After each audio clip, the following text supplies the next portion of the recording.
From MTN News, this is Montana This Morning.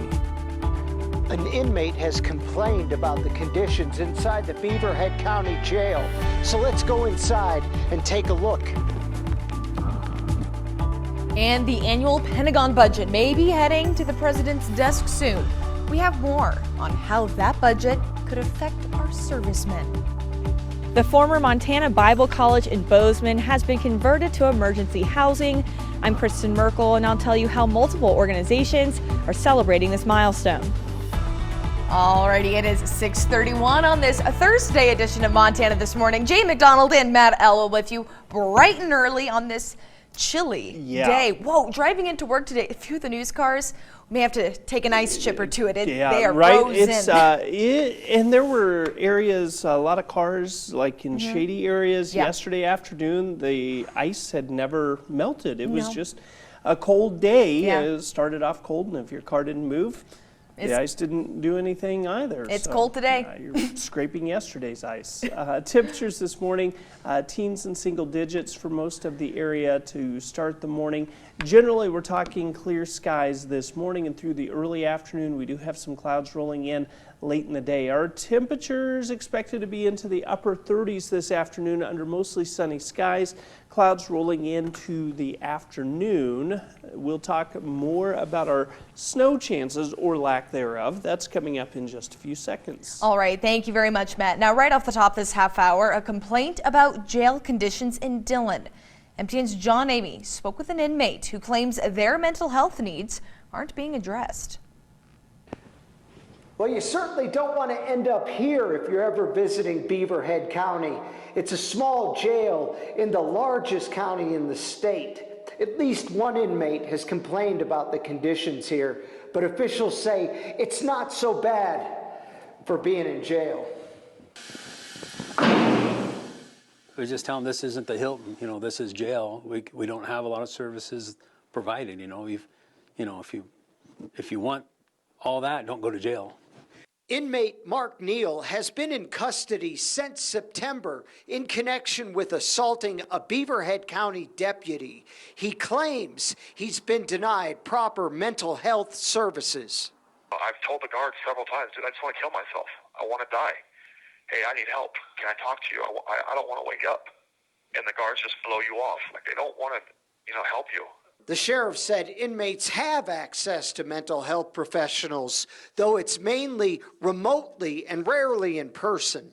It's all by Zoom. We don't have anybody in Beaverhead County, so we can set up with a Zoom with a counselor or for the mentally evaluators, counselors. Neal, who also faces charges in Butte Silverbow in connection with threatening his wife with a knife, claims other inmates in the Beaverhead jail have complaints about conditions there, including lack of exposure to daylight.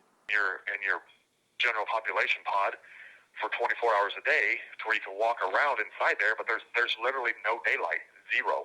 The guy that's been in here for, like I said, 13, 14 months, he has literally only had 10 and a half hours of daylight in 13 months. The sheriff claims Neal is the only inmate he's aware of that's made a complaint. They can function in the real world just fine, but the minute they get in jail, then we start having problems. You got to determine, is it a real problem that they're having, or is it just trying to get out of jail card? According to the state's jail standards, inmates claiming to be suicidal must remain under observation until they can be seen by a mental health professional. They have plenty of resources to reach out to, and if they want somebody to talk to, right next to the phones in the jail is that 988 number. They can call for the suicide hotline or a counselor or something, and if they need more, we can they'll ask us or their lawyer will ask us. The Beaverhead Jail has 6 detention officers that oversee, on average, about 15 inmates. The jail was designed to hold 32. The sheriff said he's confident in his staff and the security of the inmates. They got it pretty easy. It's nice down there. I mean, it's jail, but it's pretty nice setup. In Dillon, John Amy, MTN News. This year's annual Pentagon budget yesterday in a strong bipartisan vote. Up next, the House is on track to vote on it today, hopefully sending it to President Biden's desk. Scripps News congressional correspondent Stephanie Liebergen gives us a look at some of the provisions aimed specifically at military members and their families. The National Defense Authorization Act may sound like a technical bill that deals with tanks and ammunition. And while it does direct Pentagon spending, it also impacts the pocketbooks of active duty military. And those families might want to listen up because Congress is close to approving the biggest pay raise in years. For more than 60 years, Congress has passed the annual National Defense Authorization Act with bipartisan support. This is a bipartisan defense bill that addresses the long-term challenges posed by China, Russia, and other potential adversaries. It provides a historic pay raise for our military members and defense civilians.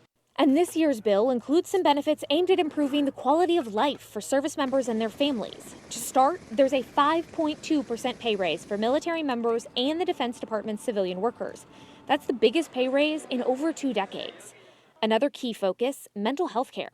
The bill will allow licensed counselors to provide non-medical services, regardless of their location, effectively making it possible for service members to keep the same mental health provider even if they're transferred to a new state.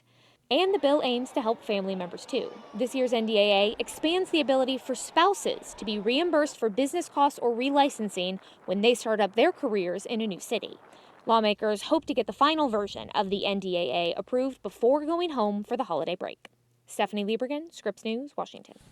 Now back in some Church or State headlines, a ribbon cutting was held yesterday to celebrate the conversion of the former Montana Bible College to emergency housing. MTN's Kristen Merkel reports on how these new units are the start of a big change for affordable housing in Bozeman.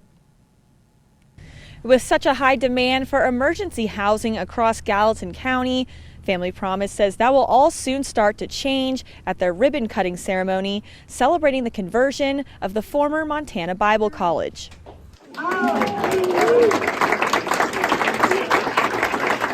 No matter what, no child should be without a house. They shouldn't be, sleeping on the street. With 19 units available right now and 9 more being added later, Executive Director of Family Promise, Crystal Chavilicek, says this campus off of South 19th will soon serve about 100 families a year facing housing insecurities. In 2 years, we had a 685% increase in services, and it's still not enough. We actually have about 5 to 10 families that call each week. The total cost of this project is $7.25 million.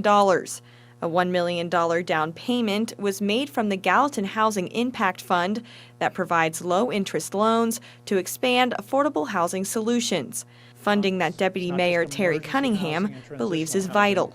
It's the type of housing that we need for our workforce and to get people out of RVs and campers and onto a path to permanent housing. We recognize that transitional housing, emergency housing for families is an absolutely vital part of the continuum that is important here in Bozeman. Family Promise is now looking to raise around $6 million to pay off the loans. Javilicek says the new facility is a step in the right direction for helping those with housing insecurities. It seems like every year we were talking about we need more space, how do we do this? And this actually just makes that dream a reality. Family Promise is hoping to raise around $4 million within the next 9 months. You can find more details on how to donate on our website. In Bozeman, Kristen Merkel, MTN News. Thank you very much, Kristen. All right, it is 6:40 this morning now. We're going to take a short break, but when we come back, we're going to share with you a story of humanity. We're going to introduce you to Ida, a Holocaust survivor who is on a mission to connect with as many people as possible. I am a witness to Holocaust, so I'm not going to make up stories or something that I heard from other people. This is exactly what I remember.